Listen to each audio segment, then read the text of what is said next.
Hello, everyone. This is Yetta Myrick, President and Founder of DC Autism Parents. And today I'm going to talk to you about DC Public Schools' Continuum of Services. So for those of you who've been watching our video series, you know that we are a 501c3 nonprofit organization created by parents of children who are diagnosed with autism for parents of children diagnosed with autism. So you might be wondering why I decided to talk about the continuum of services. Well, in thinking about my journey in navigating special education to support my son and understanding some of the language around special education, one of the things when we talk about placement, there's always inside of general education versus outside of general education versus it's a child in a separate day school and so on and so forth.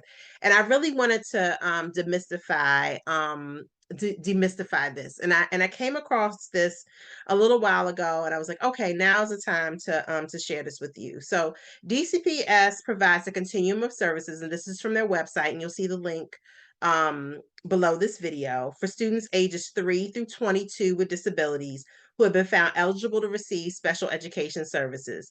There are different settings along the continuum where these services can be provided, and students learn in the least restrictive, so LRE, least restrictive environment possible.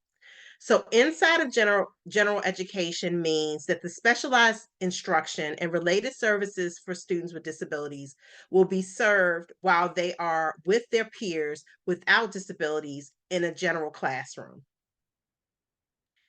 Outside of general education refers to all specialized instruction and services that are provided to a class or grouping made up of entirely students with disabilities. So students with less than 20 hours per week of specialized instruction outside of general education in their IEPs generally receive services in a learning lab, which they also refer to as a resource room or pull-out services. A learning lab, according to DCPS, is a classroom that is separate from general education classroom where students with disabilities are given direct specialized instruction and academic assistance. Students in their setting spend part of their time in the learning lab or resource room and part of their time in the general education setting with modifications and or accommodations.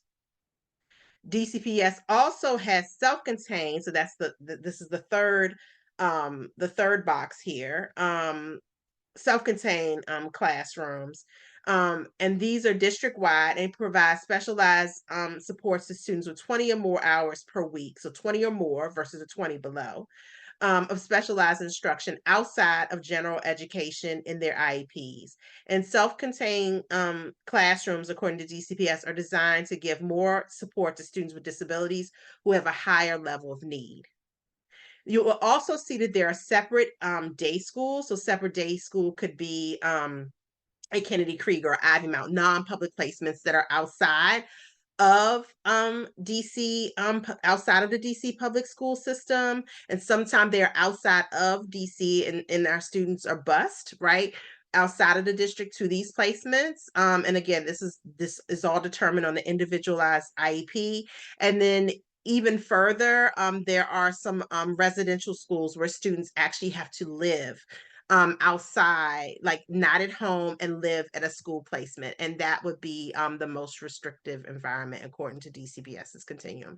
So just wanted to share this information to hopefully demystify like some of that language you might be hearing within the IEP meetings or going through the IEP individualized education process. And please visit the website, the DCPS website, to learn more. But again, these videos are presented here for you to learn more and to dig deeper on your own, but to really give you information, right, to help you learn more. So I hope that this has been helpful.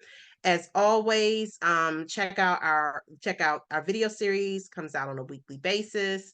You can learn more by visiting dcautismparents.org, and you can also find us on Facebook. Please be well. Take care.